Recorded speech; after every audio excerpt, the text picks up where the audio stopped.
Objetivos del despliegue militar de Estados Unidos en el Caribe van mucho más allá de la lucha contra el narcotráfico.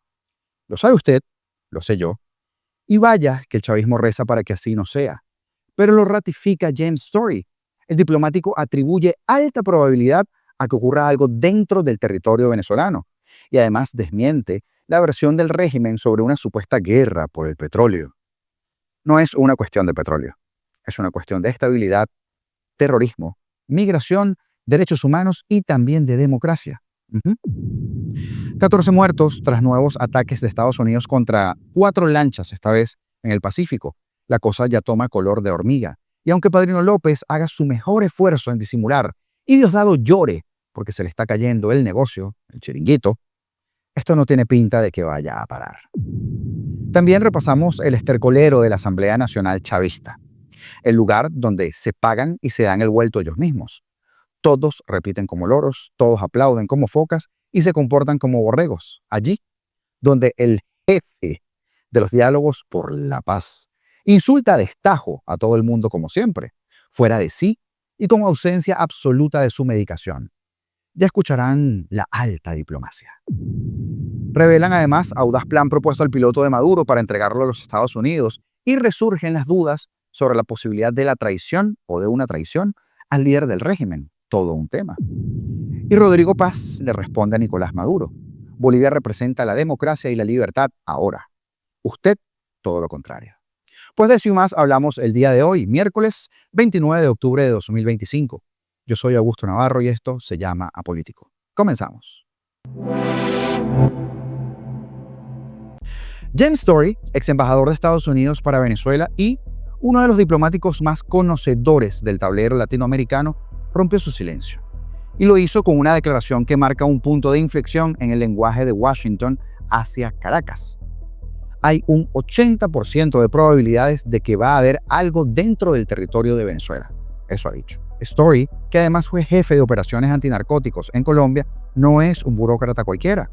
Sus palabras tienen el peso de quien ha operado en la frontera caliente del hemisferio, entre los cultivos de coca, los grupos armados, el ejército de Venezuela, que es parte de ellos, y la política exterior que se escribe entre el Pentágono y el Departamento de Estado. Cuando alguien como él dice que va a haber algo, lo que está revelando no es un rumor, es un clima, una atmósfera de decisión que se está cocinando lentamente, quizá más lento de lo que queremos, pero con la precisión quirúrgica que caracteriza los movimientos de poder. El ex embajador aclaró que no se trata de una invasión, no habrá un desembarco masivo, ni tampoco la reedición de Panamá 1989, cuando 30.000 soldados estadounidenses entraron a capturar a Noriega. Pero recordó que el despliegue actual ronda los 10.000 efectivos, una cifra que no basta para invadir, según expertos, pero sí para ejecutar operaciones puntuales. Y entre líneas dejó ver que las fuerzas especiales ya están listas. Sí hay fuerzas especiales que puedan hacer cosas dentro de Venezuela si el presidente toma la decisión. En otras palabras, no se trata del tamaño, sino del alcance. Lo que se está diseñando es una capacidad de acción rápida, ataques a pistas clandestinas, operaciones contra células del ELN o del Tren de Aragua, o incluso, y lo dijo sin rodeos, acciones directas contra Maduro y su grupo de delincuentes. Y fue más lejos aún. Todas las opciones están ahí, hasta decapitar al gobierno. Esa frase, decapitar al gobierno, no es un exceso retórico. Es una forma técnica de decir que la cúpula del régimen está bajo la lupa militar y cerca de la guillotina. Que en caso de que el caos se desborde o un ataque de falsa bandera se convierta en realidad, el margen de contención se habrá agotado. Y que por primera vez en muchos años, la posibilidad de una acción directa ya no es tabú en Washington. Pero Story también fue realista. Sacar a Maduro, dijo, es lo fácil. Vaya que lo es. Lo difícil será lo que venga después. Estabilizar Venezuela, reconstruir su institucionalidad, enfrentar grupos criminales, controlar corredores del narcotráfico, neutralizar la guerrilla y evitar que el país se convierta en un mosaico de feudos violentos. El día después, que siempre hablamos, ¿no? Lo que plantea el ex embajador no es solo una advertencia a Maduro, sino también un recordatorio para quienes desean el cambio. La libertad sin orden, así, espontánea, puede ser otra forma de ruina. Y frente a la narrativa de Caracas, que insiste en el mito de la guerra por el petróleo, Story fue categórico. No es cuestión de petróleo, es cuestión de estabilidad, de terrorismo, de migración, derechos humanos y democracia. Y tiene razón. Estados Unidos y Guyana, por ejemplo, producen hoy más crudo del que Venezuela podría ofrecer. El petróleo dejó de ser el botín. Ahora el problema es el vacío de poder que el chavismo ha dejado tras décadas de desmantelar el Estado y entregar territorio a redes criminales. El petróleo ya se iba para China. Desde Washington, la percepción ya no es ideológica, sino estratégica. Venezuela no es un régimen incómodo, es un riesgo continental. Un punto de fuga desde que se irradia inestabilidad hacia Colombia, hacia Brasil, aunque Colombia tiene lo de ellos también, ¿no? Brasil, el Caribe, Estados Unidos. Y en ese tablero los movimientos no se anuncian, se deben ejecutar. El propio Story lo insinuó, la presión ya está al máximo. La diferencia es que esta vez no se mide en sanciones o en comunicados, sino barcos, radares y comandos listos para actuar. En este contexto, las declaraciones de Maduro, Padrino López, incluso de Delcy Rodríguez, la pirata del Caribe, sobre ese ataque inminente, quizá no sean tan paranoia. Evidentemente son el reflejo del miedo a que la amenaza, que antes era retórica, comienza a materializarse. 80% de que va a pasar ¿qué? ¿De Algo. que Estados Unidos va a sacar al presidente Maduro? Va a pasar algo. ¿O que lo van a tumbar internamente? O 80% que vamos a hacer algo con el objetivo de que Maduro sale de poder. Ese es el objetivo que tenemos. ¿Esto tiene alguna ventana de tiempo? Yo creo que sí, solo porque lo que tenemos como herramientas, los buques destruyeros, los aviones, los hombres y todo en la región, tiene que ser utilizado o tiene que regresar a sus bases. Entonces yo diría dentro de 30 días. 30 días. El régimen intenta presentarse como víctima de una conspiración imperial, pero su aislamiento es autoinducido. Cada vez que expulsa a la iglesia, que insulta a sus aliados, a un monseñor, que amenaza con quitar nacionalidades o se enfrenta a países del Caribe, lo que hace es preparar ese terreno para su propio colapso diplomático. Y cuando eso ocurra, nadie, ni siquiera los que hoy lo toleran, saldrán en su defensa. La pregunta sigue siendo, ¿para cuándo, verdad? Pues vamos a ver qué pasa con el arribo del portaaviones USS Gerald Ford y a ver qué pasa los días siguientes. La advertencia de Story no es una declaración de guerra, es el aviso que la paciencia se agota. Y si algo enseña la historia de América Latina es que cuando Estados Unidos deja de hablar y comienza a moverse, ya no hay discurso revolucionario que lo detenga, menos de una revolución tan pobre y tan piche. Lo que está ocurriendo en el Caribe no es una película, ni tampoco un despliegue teatral. Es una operación de Estado para defender las vidas. El lunes, las fuerzas estadounidenses atacaron 4 embarcaciones vinculadas al narcotráfico en aguas internacionales del Pacífico Oriental. El saldo provisional son 14 criminales neutralizados y un superviviente que fue socorrido y puesto a la disposición de autoridades competentes. No celebramos la muerte por sí misma, obviamente, pero celebramos que cayeron quienes estén llevando veneno a nuestros hogares y muerte a nuestras calles. Pete Hegseth lo dijo con claridad brutal. Estos grupos, a los que denominó terroristas, han matado más estadounidenses que Al-Qaeda. Esa no es una hipérbole, es una advertencia sobre la magnitud del daño. Cuando organizaciones criminales transnacionales deciden operar como ejércitos irregulares, con pistas clandestinas, con sumergibles, sí, usted lo vio, con submarinos, y con rutas protegidas por redes estatales como en Venezuela o paraestatales, el Estado responsable tiene el deber de actuar con contundencia, y actuar es exactamente lo que está haciendo Washington. No se trata de un simple postureo. El despliegue del USS Gerald R. Ford, los F-35 desde Puerto Rico, los drones MQ-9 Reaper y la reubicación de capacidades del Comando Sur son señales de una decisión clara: impedir que el Caribe siga siendo la autopista del polvo blanco. Cada lancha destruida es menos veneno en las calles. Cada célula desarticulada es una familia que no pierda un hijo. Eso es responsabilidad y eso es protección. Que haya debate político es inevitable. La política siempre habla, pero hay hechos que no admiten relativismo. Las rutas del narcotráfico financian la violencia, el terrorismo y el desguace institucional de países enteros. No es filantropía ni tampoco es revancha, es seguridad pública y defensa nacional. Cuando un Estado identifica amenazas concretas que traspasan las fronteras y que mata a sus ciudadanos, la obligación es neutralizarlas con precisión y rapidez. Punto. Quien piense que la respuesta debe ser solo diplomática, olvida que durante años la diplomacia convivió con la impunidad. Los carteles interpretaron la pasividad con permiso. Hoy, con liderazgo y con decisión, se marca otro rumbo. No más zonas grises, no más puertos de tránsito, no más laboratorios protegidos por redes criminales.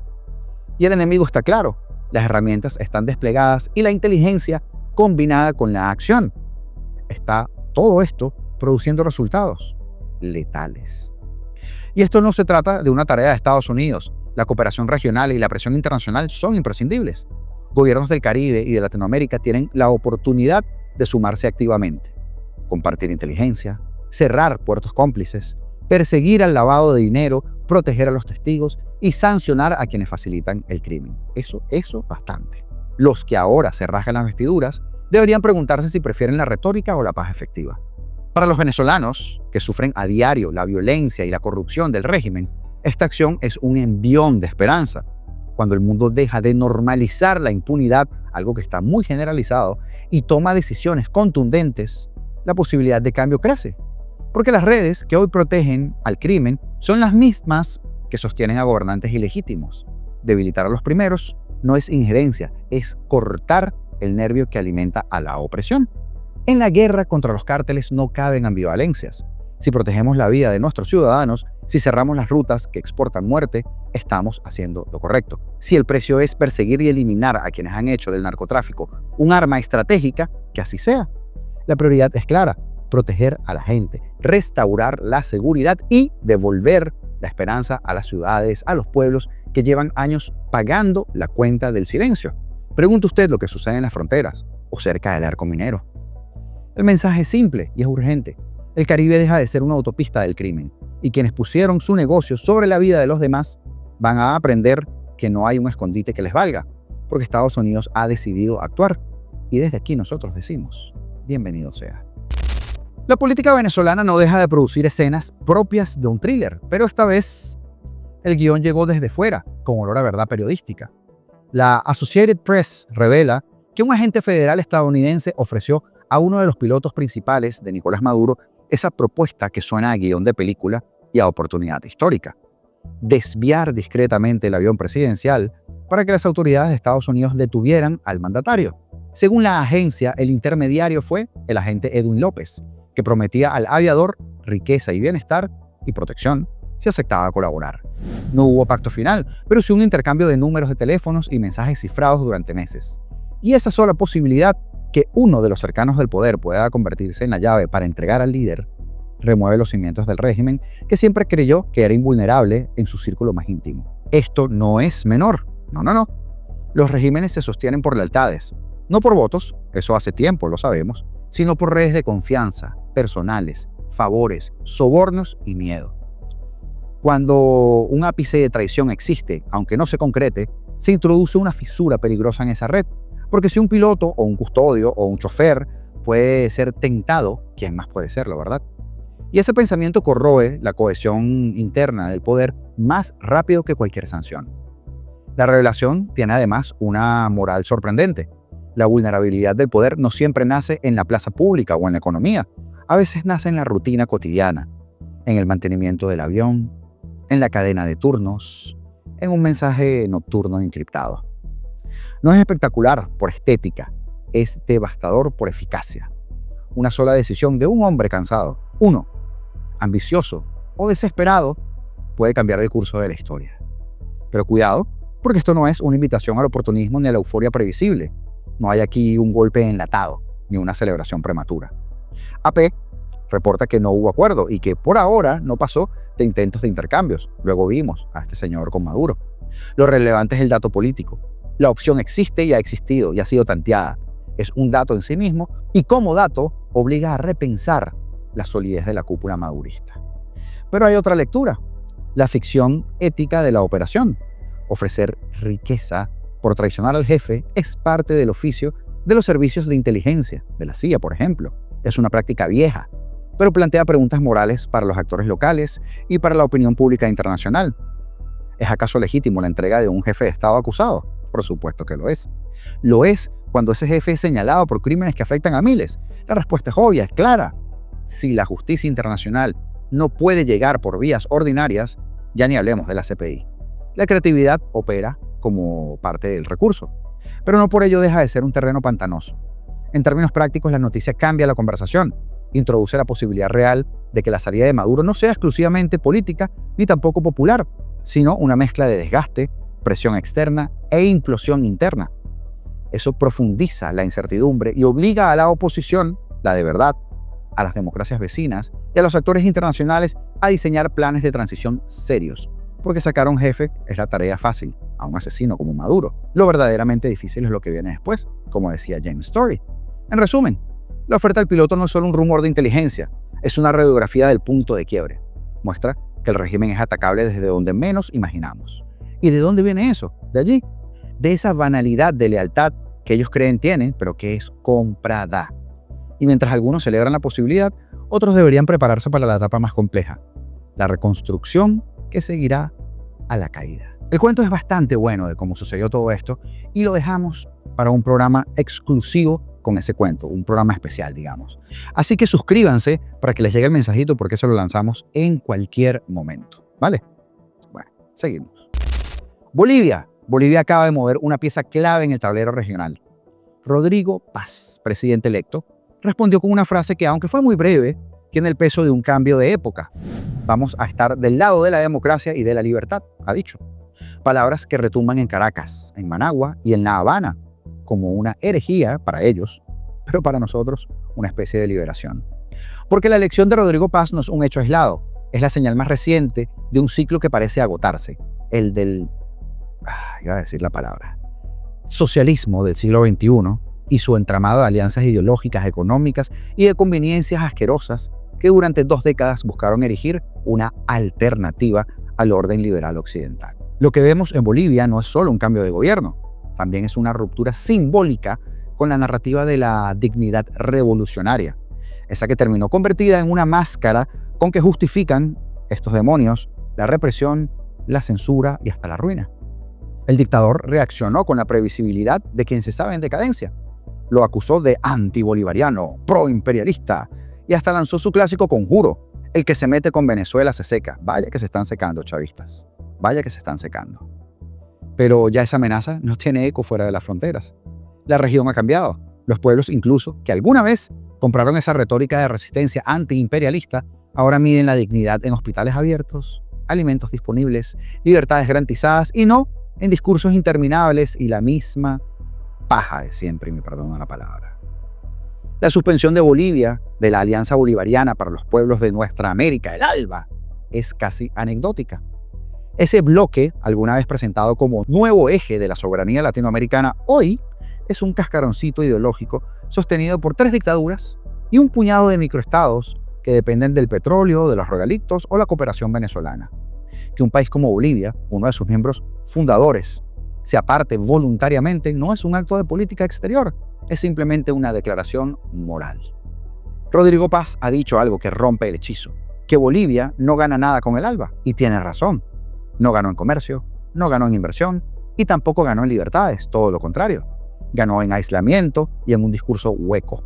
Lo que ahora plantea, restablecer relaciones plenas con Estados Unidos y volver al mundo democrático, no es alinearse al imperio, como gritan estos fósiles ideológicos, es regresar a la realidad.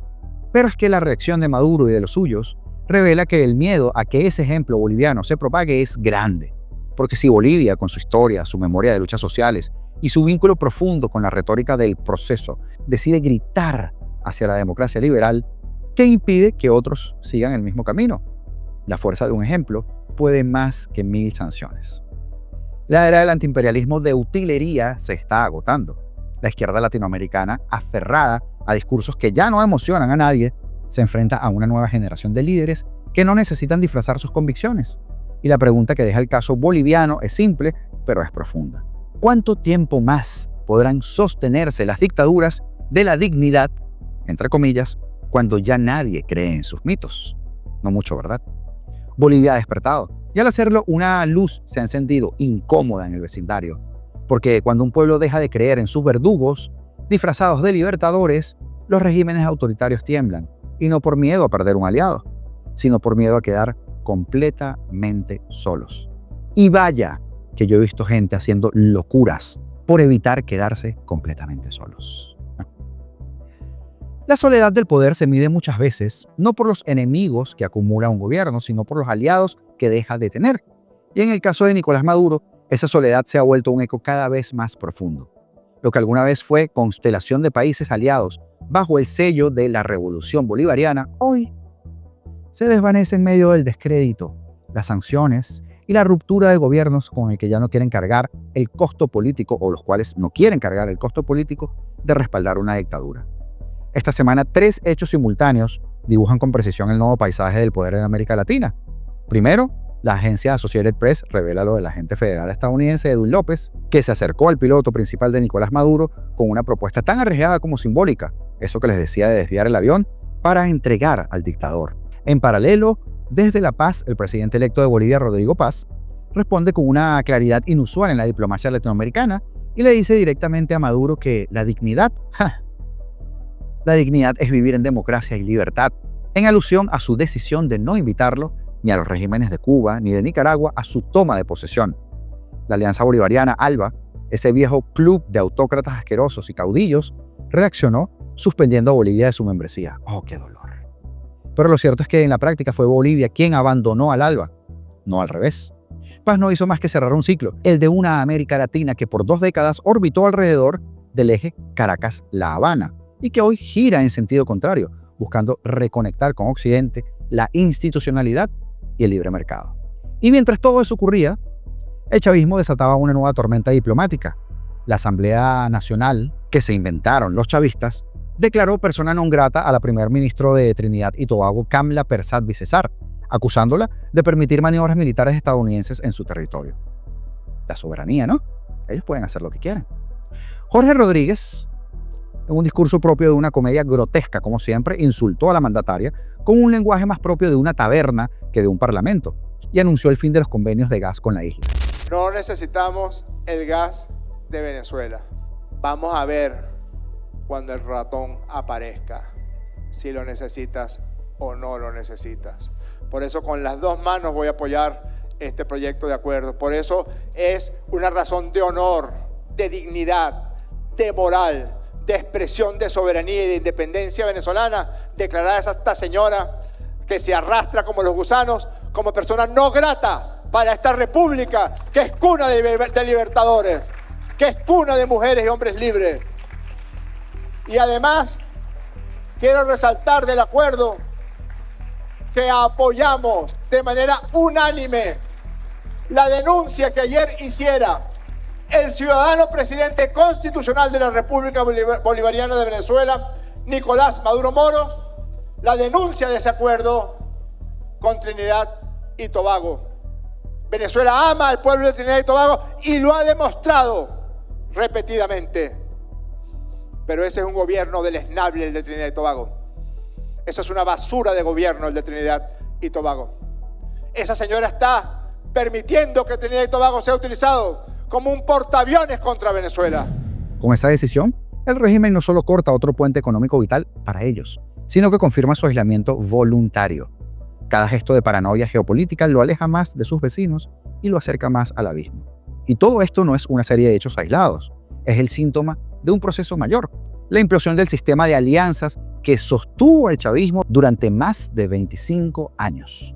Cuba, cada vez más dependiente de la asistencia humanitaria y de Sheinbaum. Nicaragua encerrada en su represión. Venezuela convertida en un narcoestado sitiada por investigaciones internacionales y operaciones encubiertas.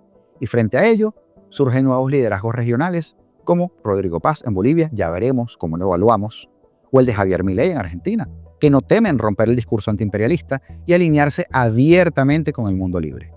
Mientras tanto, Estados Unidos despliega su flota en el Caribe bajo la bandera de la lucha antidrogas y aunque el régimen de Maduro intente venderlo como una provocación militar, lo cierto es que esas operaciones responden a un patrón claro: cerco internacional contra las redes criminales que sostienen financieramente la dictadura venezolana.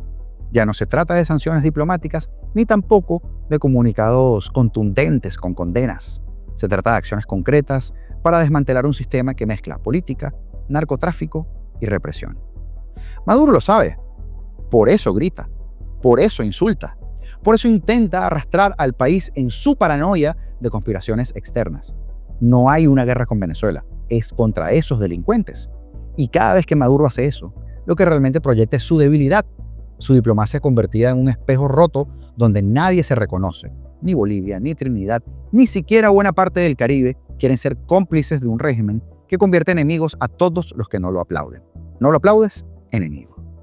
La historia suele ser implacable con quienes confunden soberanía con impunidad, así que ojo. Y en el caso de Venezuela, la trama parece acercarse a su desenlace. Porque cuando un dictador empieza a desconfiar de su propio piloto, vaya usted a saber qué está pasando allí y ya verá el programa especial sobre esto. Insulta a sus antiguos aliados y empieza a perder la cortesía con sus vecinos. No gobierna, señores. Se esconde.